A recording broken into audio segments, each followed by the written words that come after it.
Welcome to the Higher Ed Demand Gen podcast, helping higher education marketing leaders share knowledge about learning, strategies, and tactics that are relevant today. See what you can learn today by listening to one of our episodes. Great. I'd love to introduce our guests here today joining the panel. I'll start with myself. My name is Shiro Hattori. I am the Director of Demand Generation at Concept 3D. I also host a podcast called the Higher Ed Demand Gen Show, which we cover marketing, enrollment, web topics. And I've had a lot of guests on that have mutual connections, which is how I kind of found the panel here today, which has been great. I'm also joined with Juliana, who is going to help moderate and go through the Q&A questions as well. And then, I'd love for our guests, starting with Jeff, to start with a quick self-intro. And can you tell us a little bit about yourself and your institution as well? Sure. Happy to be here. Jeff Ebbing, Director of Marketing and Communications at Southeastern Community College in West Burlington, Iowa. Small community college as far as those are concerned within the state of Iowa. Been here for what seems like forever, a number of years, seen a lot of things, as many of my colleagues I'm sure also have as well. And I'm also the past president for the National Council of Marketing and Public Relations, and that is the professional association for people like us, the two-year community college marketers across the country. And so it's great to be here. Good morning. I'm Kelly Nolin. I'm the Director of Admissions at the University of Montana. I've spent my entire career in higher education, so more than 25 years. The last 15 have been in admissions. So I came to Montana last summer. Previously, I was at Colorado State University for 14 years. Now at the University of Montana, we're Montana's flagship institution. We're a medium-sized school located in Missoula, and I'm really happy to be here today. Good morning, everyone. My name is Rakin Hall, and I'm the Vice President for Enrollment at Ithaca College. I'm fairly new to Ithaca. I've been here for about 4 months. I've been in the higher ed space north of 25 years. I've worked at institutions large and small, East Coast and West Coast, the University of Southern California, the University of Utah, Arcadia University, just to name a few. Very happy to be here with you good people today, and I am looking forward to a good conversation. Awesome. Thank you so much, everyone, for your intros. And it's great to hear all the wealth of knowledge that's about to be dropped on everyone. So a quick housekeeping item. I've mentioned this before. We love engagement, so please be active in the chat and Q&A. And I'd love for everyone, I know Gavin's actually gotten ahead of this, but please share your hometown in the chat, and I will as well. Cool. So just real quickly, right? The goal for today is to learn from our guests about strategies, ideas, and tactics to retain students over summer. And in terms of the agenda, we'll start with some poll questions to gauge the audience. We'll go into 5 questions if we have time for all 5. And then at the very end, we'll cover Q&A. And if a Q&A is relevant to the topic we're discussing, we'll also cover it on the spot. So don't be shy in that Q&A bar. Real quick, before we do jump in, I do have a message from the sponsor and the host of today, which is Concept 3D. I do work for Concept 3D. And why are we hosting this webinar? The reason is we believe in providing value to the communities we serve, and that community that we serve is higher ed. And so we help power a lot of higher ed digitally, from websites to communications. And on average, over 4 million students and other users are on our platform every year, and we serve over 700 campuses across the US and in Canada as well. What does Concept 3D do? So we do help support with student engagement and communications through our digital solutions. We have 3 flagship products, which is the first is our interactive campus map. Second is our centralized events calendar, which we call Localist Events. And then we have a virtual tour solution called 360 Tour.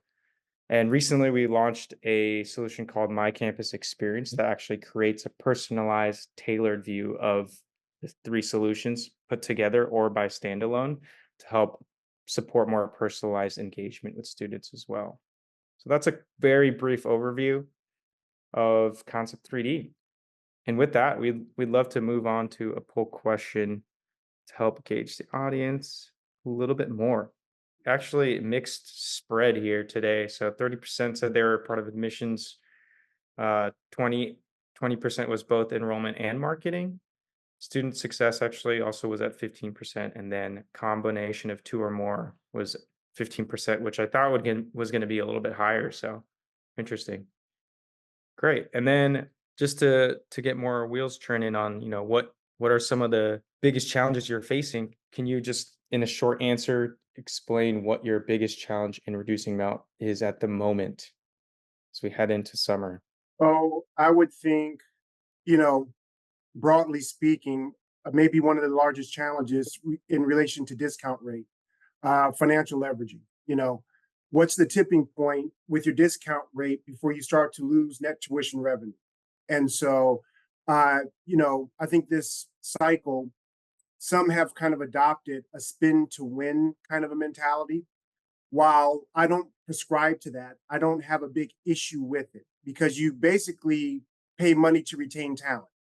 If you're in a corporate organization, if you're recruiting top talent, you pay money to get them. And so as we're paying to get student talent, this idea of discount rate and net tuition revenue start to come into the conversation. So that's my 2 cents for now. Got it. I can actually share some of the results here. If on my screen, hopefully everyone can see it. I got a little trigger happy with the clicking, but great. So yeah, so keeping students engaged, competition, meeting enrollment goals, like you pointed out with revenue, staff limitations. Again, it looks like engagement's the answer I'm hearing the most. I was expecting one FAFSA answer, so there it is as well. So enrollment, engagement, and financials seems like the top comments here, and I'll save those for the end as well. Thanks everyone for participating. Well, let's jump in here, okay? The first question we have for discussion and our topic will be around what factors contribute to summer melt amongst admitted students, and I'll actually pass this off for you, Rock, to cover first. Yeah, I think there are a number of factors contributing to student melt. If we take a 50,000-foot view of it, years ago, when the agreement, the understanding between schools were removed that once a student deposits, you can't really engage with them any longer. So we have a landscape now to where colleges and universities can literally actively recruit a student up until census. And so I think that right there really impacts kind of the ebb and flow of it all. In my opinion, I think that causes, maybe some more frustration within families that lack some sophistication and know-how. I think it kind of gamifies the academy to a certain degree that I, question. And so I think that's one of the biggest factors contributing to it, the fact that we've commodified our population of young people and we can kind of, pick them away at any point in time within the funnel. And so in addition to that, let's talk about the FAFSA. I think the FAFSA, that's more at a 20,000-foot level. The FAFSA caused a great deal of instability in the wake of COVID kind of healing itself. Right when we got past the COVID shakeup, we were kind of stabilizing. Some schools saw some rebound, some schools saw growth. And right when that started to kind of flatten out and we could start projecting numbers again, the FAFSA hit. And so with that, it caused a bit of bifurcation. Going back to COVID, when that was going on, everyone kind of agreed that we're going to go to a June 1 commitment date. Now with the FAFSA, some camps are May 15, some camps are June 1. And so even within my strategies right now, we've pushed out our 8 offers weeks ago. Today is our commitment deadline, but we know for a fact that the CUNYs are releasing their packages on May 18th and their commitment deadline is June 1. And so we have to build projections and strategies to run up against that to kind of, help us meet our class. And those things are kind of, ebb and flowing. I think if we jump to the other side of the desk, families are really frustrated. Again, if you are second, third generation college student, if you kind of been through the process, you understand the ebb and flow. But there's a large contingency of families who are first generation, who are lower socioeconomic status. And this process is so daunting when it runs well. Now we have a situation to where it's not running well at all, but we're still asking them to commit. Essentially, we're asking families to put money down on an education, which is the amount of a mortgage before you know how you're going to finance. So I think FAFSA impacted it. I think the new rules of engagement are impacting families. And just an overall, I think, lack of direction from the federal level on how families should best respond. You know, it feels very episodic right now. And I think that's hampering our larger efforts. I would build on what Rock said about the FAFSA. That's a significant impact for us here in Montana. Our FAFSA filing rates are really low, not just here at our institution, but across the state as they are around the country. And so even though we've been able to get some of our financial aid packages out, we haven't gotten all of them. So we know that there's a delay in responding. Another factor is the number of soft applications that we have. In our state, there are very specific requirements that students have to meet that actually aren't very competitive. And so we end up admitting about 90% of our students. In fact, when I started here last summer, I was surprised to learn that we don't even have a deny letter. If students aren't admitted to our university, we admit them to our embedded community college.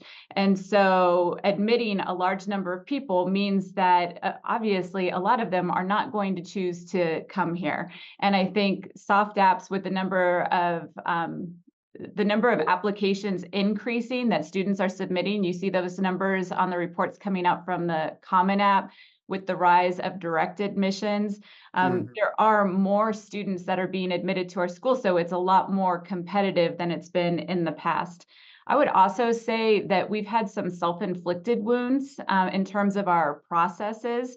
Last summer, we had a huge melt. And so when we went back and we looked to see where students fell out of our funnel, it was really surprising to see that it was on the admitted student checklist when they were being asked about their immunizations and the state requirements to show their measles, mumps, and rubella, and then also answer questions about tuberculosis.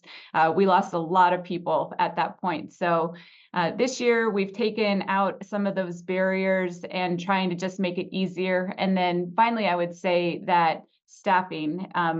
Our staff works so hard, as I'm sure many of you have staffs that put their heart and soul into it, but we've been working at half staff for most of the year. And so just the sheer amount of work that each counselor has to do, it's a huge responsibility and something that we're trying to find other ways, other vendors who can help us in order to work smarter, not necessarily harder. I can build on that a little bit too. As a community college, we're certainly in a different situation than both of my colleagues here. And in our case, we're 65% first gen families. And so that's a big hurdle for us to overcome. We can get folks in the door, like we're talking about, we all are familiar with inquiries and maybe visiting campus and everything. But really in our case, it's life. People just have things come up in their life, job, family, whatever it is. And it's hard to really overcome those. Certainly FAFSA is impacting that with us as well. Hopefully we'll actually be able to maybe see some positive gains from where my colleagues might have some struggles with some of those things. We could become more of a financial option for folks who maybe otherwise had aspirations for another school. So in our situation, really, we're dealing with mostly life challenges and folks, which are very difficult to overcome regardless of what we're able to do, because we can't control some of those things. Got it. And Jeff, I actually have a follow-up question for you on that. Is a lot of what you're testing in terms of is it a lot of messaging that you're doing, or your outreach, or trying to figure out the value prop that will get a student to really be interested with Southeastern Community College? Like what are the levers that you're pulling? I think the biggest thing really in our case, again, to continue with the financial aspect, is really the dollar value proposition that we have. We have amazing relationships with a number of certainly four-year schools for transfer. And I know that's even four-year schools are really working with more community colleges to build those transfer pipelines even stronger than they were before. And so that's part of what, we lean into that part. and certainly too, even the folks who are in the 1-year diploma or even the 2-year certificate, or sorry, the 2-year degree type programs as well. We lean into those for the types of jobs that, and that in which we serve our community. And so that is we didn't hit those as hard, I would say, pre-COVID, because a lot of it was intimidation with the size of the budgets and resources that bigger schools, even though you've mentioned that sometimes even, you're running with half your staff, right, to get some of these things done. Your marketing budgets can go a lot farther than what ours can. So we were always afraid to poke the bear, but now we're leaning into that as one of our strongest competitive advantages, and also highlighting the student success of the students who, again, with 60% first gen, we're able to get them in and really make and sell that and the value proposition we have with regards to the quality and the return on investment. We lean into that much more heavily than we ever did before. Thanks, Jeff. Kelly, I also had a question as well. So you pointed out a very specific blocker that you saw in your enrollment around immunization questions. Were you just able to figure out a different way to ask the question, or like provide more education in ways that students could figure out how to answer those questions? Like what are you testing there? So we shortened the forms because when we first looked at them in the fall, they were pages and pages of scrolling with a lot of jargon and a lot of complicated language. So we've simplified the form itself so that there are separate questions on each page, which makes it easier to click through. One of the big factors last year was that we put immunization holds on students' records, so they couldn't register for classes until they submitted their immunization records. And then there were specific ways that they had to submit those records. So this year, again, simplifying it, they can just take a picture of their shot record and submit it that way. But we also removed the hold so that this summer, our registration rates are significantly higher already than they were last year. The thing that we're working through now is how do we get those immunization records from our students once they're here on campus? Does that mean that we'll have to put registration holds on their records for the spring? And that has implications for retention. But I think just making that whole thing easier and getting students into their classes is part of melt prevention so that they can see what they'll be taking when they get here in the fall. It's easier for them to imagine what their life might be like. They're building a relationship with us, and it allows them to be a little bit more committed to us. So removing that hurdle has made a difference for us. Fantastic. Thanks for sharing all that. All right, I will move on to our second discussion topic here as well. So how are the jobs to be done for marketing and enrollment? This could include admissions as well, different. And so, I think I'd love to pass this off to you, Kelly, just get started. Thank you. So we talk about this a lot at UM, the difference between building the brand versus building the class. And obviously, it's a partnership. We rely on marketing to come up with amazing publications, really great initial messages that paint a picture for the student of what life would be like here in Missoula as a student. And then at some point, once the students apply, there has to be a pass off to enrollment, to admissions. And that's where we really, I think, excel if we can have the staff available for the relationship building piece to help students through the next steps of being an admitted student and what it takes to actually enroll at the institution. So to a certain effect, in a certain way, enrollment becomes transactional. I think a lot of times we talk about enrollment as a funnel. And if you think about a funnel, you pour liquid into it and everything just naturally comes down and it goes and flows really easily. But all of us who work in enrollment and admissions know that that's not really the case. And it's very passive. So at my last institution, Colorado State, we talked a lot about the enrollment stairs. So helping students get from one step to the next. And sometimes you have to push, you have to pull, you have to push and pull at the same time. And it's not just one person doing it. It has to be a variety in order to get students from the bottom to the top. So in a lot of ways, the work we do is transactional, helping students do to tell us that they're coming, to submit the records that we want them to register for classes, apply for housing, all of those things. And that's how I think enrollment communicates a little bit different from marketing, which on our campus tends to be a little bit more about branding. From the marketing perspective in my realm, I totally concur with everything you're saying. I'm able to say on the marketing side of the fence, I can say the more fun things. Kelly has to be more of the pesky parent, get this, do that. I think she's talking about, right, to get people through.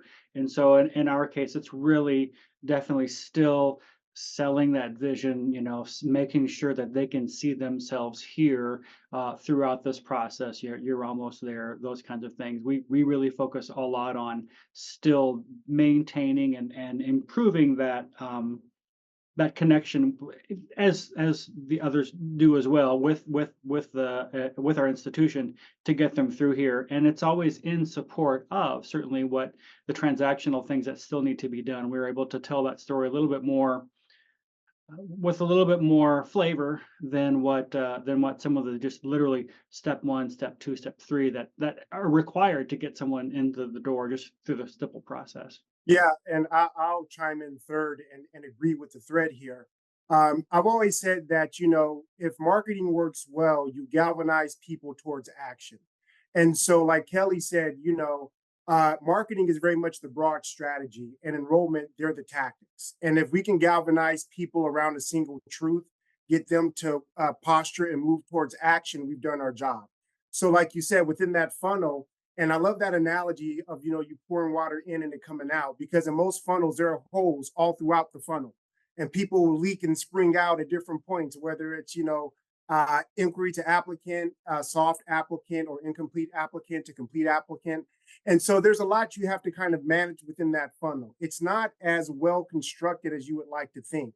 And so I think marketing, it really helps to kind of lower anxiety with parents. It builds awareness, it builds community. But if you're really doing it right, it mobilizes and galvanizes people towards action. You drive them towards your website, you drive them towards deposit, you drive them to get in those pesky measles registration cards that you've been looking for.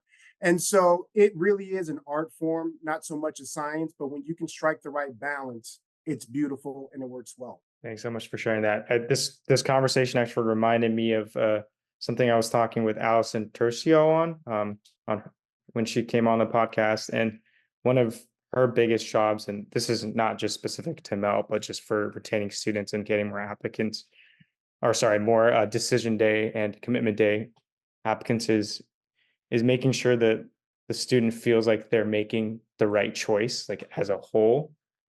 And I feel like, everything you're saying, Rock, in terms of the funnel is getting the student to that point in conclusion that they're making the right choice and they can feel good about that. What do you feel about that? I agree. I think a lot of what we are doing on the private side, the public side, the community college side, essentially we're building relationships. We're telling parents and families, if you drop off your young person, not only will we take care of them, but the hope is they'll come back a bit better informed, and a better global citizen. And so I think, again, going back to this idea of marketing, you can crowd raise, kind of get people into the funnel. You can help better inform to get people to move through your funnel. And then most importantly, you can get people to commit deposit at the end of the funnel. But I think a lot of that boils down to your comms and how you stage them. My philosophy is, I think if you're doing it well, you create an omnidirectional kind of ecosystem to where parents can go to the website, they can go to a mobile app, they can call the school. At every touch point, no matter what device they use, it drives them towards an answer, it drives them towards the website, it drives them towards deposit. And so while that is in certain ways transactional in essence, but I think it's also transformative, because at a certain point, you do hit a tipping point to where the parents are so comfortable with you. Oh, I've seen you a half a dozen times. I've talked to Kelly 3 times last week, or I got 2 emails from her. And that familiarity, I think, helps along the way when it comes to decision making. All right, with that, I will move on to the third discussion here. So, just plain blank, what's working? It can be social events, personalization, something not listed here. I just picked 3 that seem to be popular at the moment, but Yeah, what's working for your institution? It could also be a prior institution as well, because I know there's been two job changes within the panelists. But yeah, I would love to hear from everyone. And I'll actually pass this off to you, Jeff, to get us started. Sure, I agree. A lot of what we try to do as far as what works is to build that relationship. It's all based on trust. Once they trust that they're making the right decision for their future and whatever that looks like, whether it's A, B, or C, we all want to feel good about the choice that we made. And so, how do we do that before they get in the door? They got to have the comfort level in that relationship. So, a lot of what we do really focuses on building that prior to, and certainly once they're already here. So, how do we do that at a community college level? A lot of it certainly is done just through a lot of our outreach, and we do spend a lot of time, certainly as you I'm sure do as well, in on social platforms, paid and earned.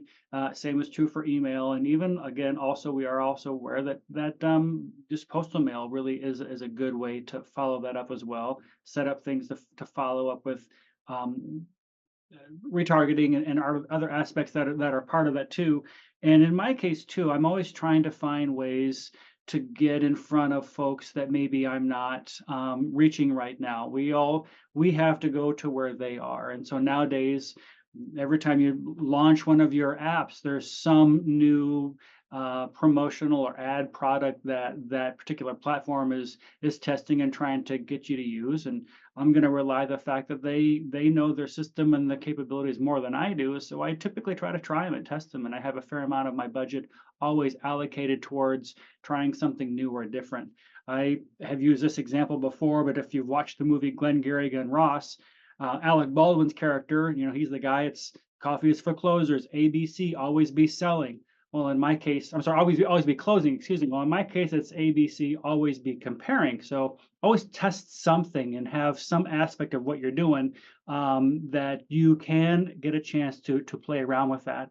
So is it working? Often those things sort of change over time. So in my case, making sure we're committed to trying some of the things different in this space, no matter what it is, platforms, messaging, whatever the case is really crucial to what we do because everyone's moving and changing, and eventually they sort of flow in and out of our channels. And so that's really important to us with first generation families and working families. It's making sure we're in the places where they are. Sometimes it can be very one-to-one transactional in the course of retail. Literally it's a one-to-one relationship. So we have a fair amount of outreach where we're in community areas outside of this campus where we'll have some folks that'll attend different types of events, not necessarily like an organized event, but they might be doing something and they're working with some of the local clubs, or we're doing something at community events here in town, just to have that presence and be there and to build that connection. We'll see some folks, and we don't have high expectations to make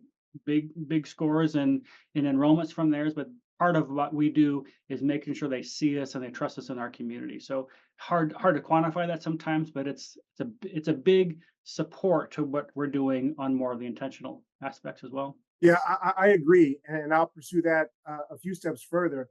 I think a combination of many things are working.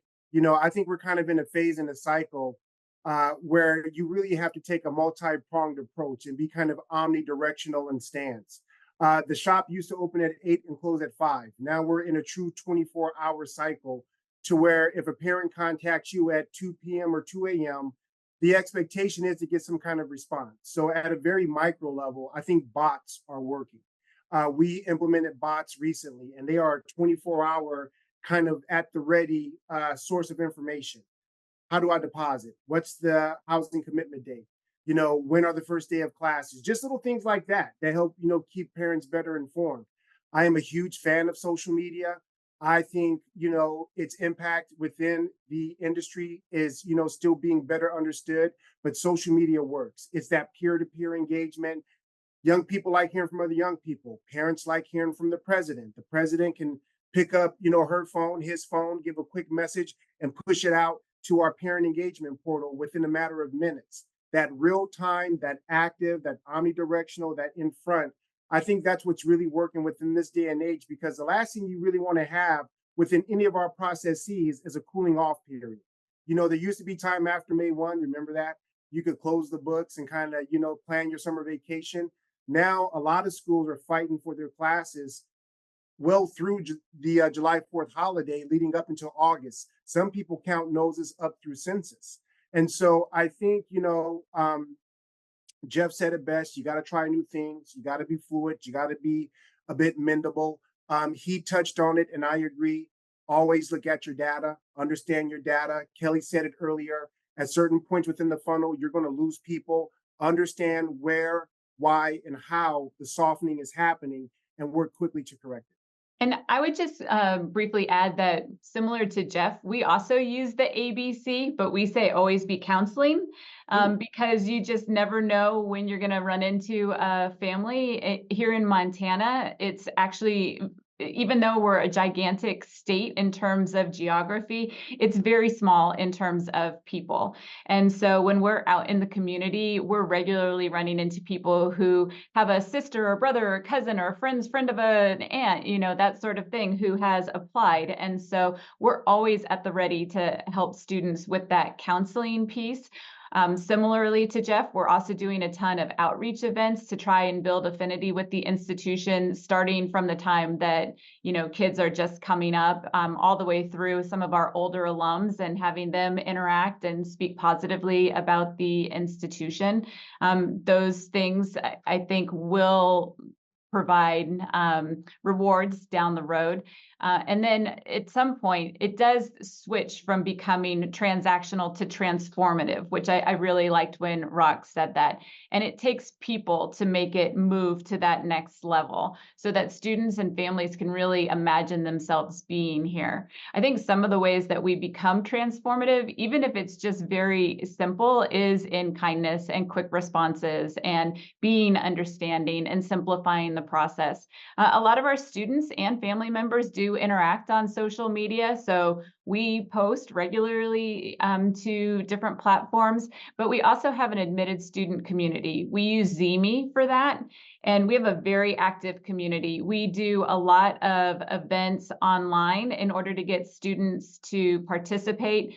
At my last institution, we used the schools app, and we would regularly, joke about, oh, this is the time of year when students start posting their prom pictures, or look, this is when everybody's posting the pictures of their dogs.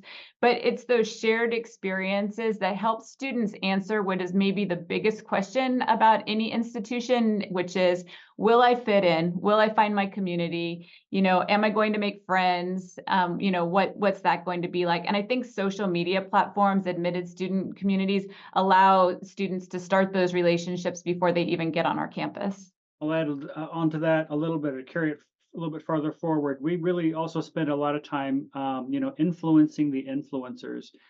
Going back to our situation, so many first-gen folks, so many Pell eligible folks, are just the overwhelming majority of our student body. They're not always making the decision by themselves, and especially with our adult students. I'm sure even through everyone's efforts, adults so many things in our life are slow us down from they don't apply in August, September, October, November, December. They're applying April, May, June. In our cases, we get over half of our applications from April to August.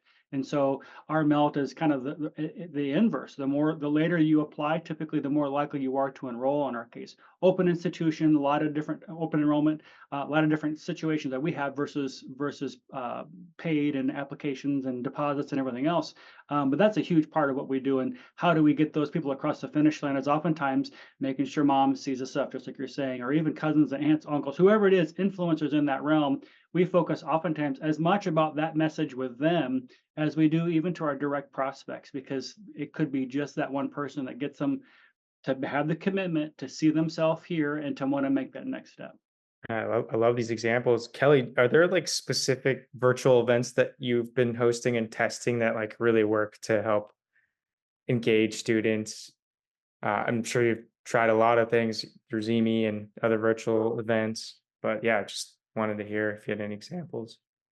We did a scavenger hunt, an online photo scavenger hunt a couple of weeks ago, where we just asked people to go and find things in their house and take a picture, or, it was like show a picture on your phone of a campus visit or things like that. And we had a couple hundred students participate. And for that week, we were one of ZME's most active communities. And considering that we're a smaller institution, we felt really proud about that. So I think things where we ask students to showcase their personalities and to find things in common with others, those are where we've seen the most success. Thank you for sharing that. And, I love the common themes I'm kind of hearing just from this topic, which were, Jeff, I think you nailed, like, knowing your audience, like, and knowing, what your pool of students looks like. You mentioned first gen students, so trying to figure out who they are, what are their needs.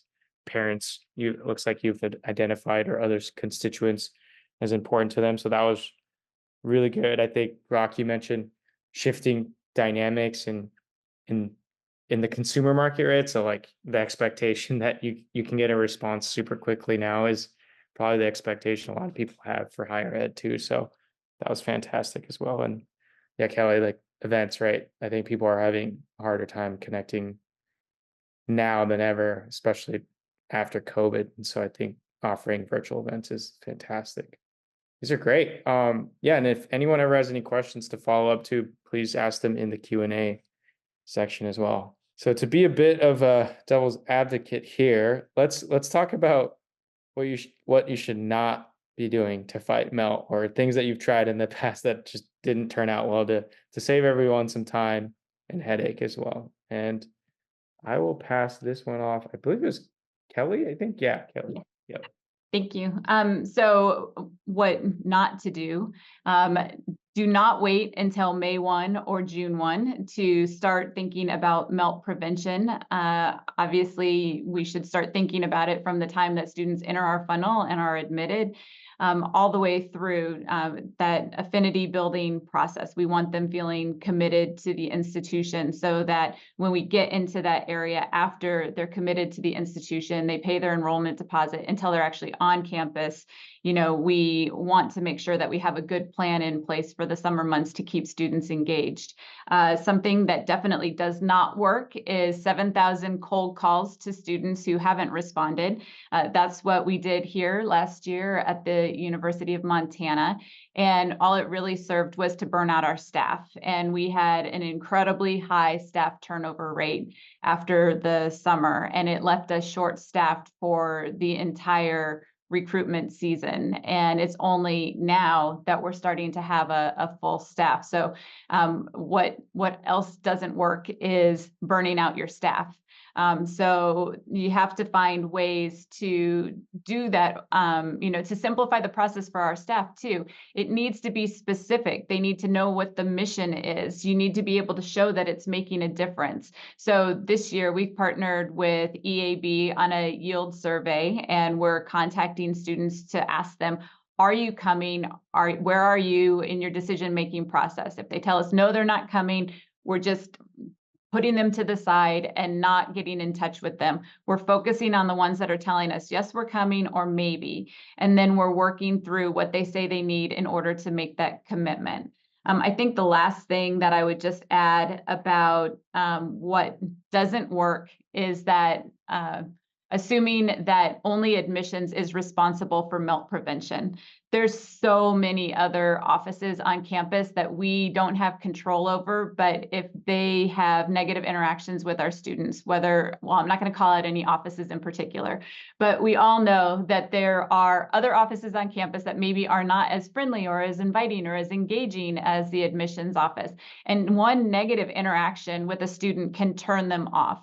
So trying to get the campus to commit to yielding students, to engaging them, I think that helps with housing, orientation, all the different student support services where students are going to be able to see themselves on campus. It's not just up to our admissions counselors to close that deal. It really has to be a campus-wide initiative.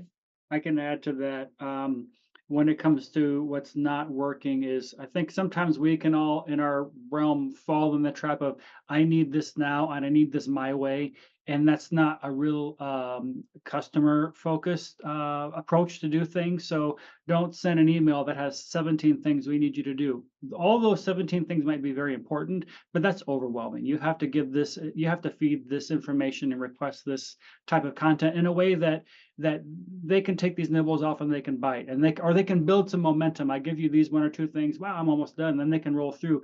But if we send them all this stuff because my XYZ department has to have this information right now, that's sort of counterproductive. Yes, it helps us to do our jobs better and get people in the door, but you can only go to a large degree at the pace of what the student wants to go. Even if they are committed to you, we can nudge them along, but ultimately they have to commit. They've got to be the one to actually get those steps done. So again, when it comes back to, you talked about some of the departments that are not as polite. Sometimes they have processes in place that makes them inflexible because there's either money or there is not money. There's either this or there's that. But there are certainly ways that we can certainly work with those folks to soften that, or to find ways to help make that less painful, or give them some options as well. That's time invested in making that process better for the prospective, for the student, for the customer, is oftentimes very well spent. Yeah, and I'll follow up and bat third on this one. And I think Kelly really said it well. You know, this idea that you take a Legionnaire's approach to yielding the class.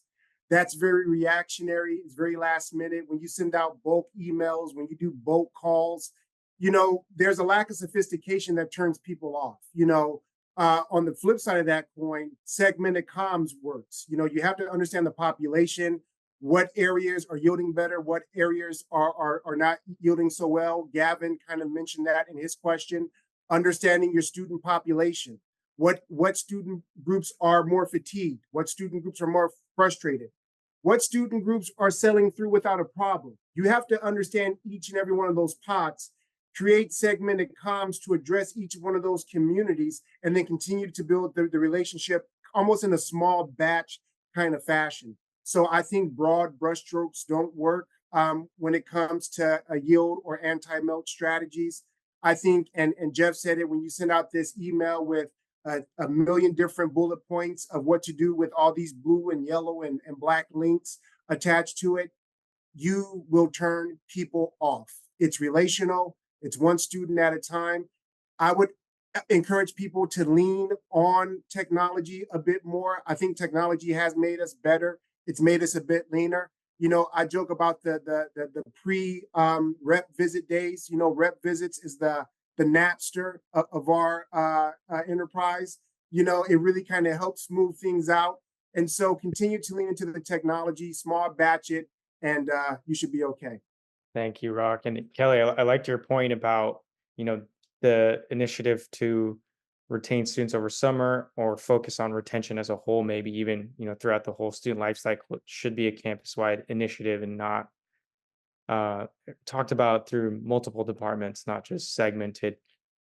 And I think this goes perfectly into our next slide, which is, you know, what changes do you see in the future when it pertains to melt and or retention? And do you think, you know, setting up committees, trying to think of the right word for this, but maybe committees that take ownership in retention and reducing mel, is that something that you foresee is something that institutions should pick up in order to help prevent more melt? Yeah, I do see that. You know, part of my portfolio is student success and student engagement. And, you know, if we work so hard to get them in, more than likely we want them to stay the entire time. I think where there's many frustrations within enrollment, but one of the frustrations is, you know, I've always said it takes about, you know, $1,800 and 18 months to recruit a student. If they stay all 4 years, it pays for itself. If they stop out first to second year or second to third year, essentially you have to spend that money and that time trying to re-engage them and have them come back while you're also looking for another class. And so I think this idea of student success, I think this idea of also working to increase your retention of current students, of lessening the melt between first and second year and second to third year, I think those things do come into play. I believe Kelly said it earlier, it does take a team. You cannot look at enrollment to cure it all. We can provide strategy, we can provide direction, we can galvanize groups of people to work towards an end goal.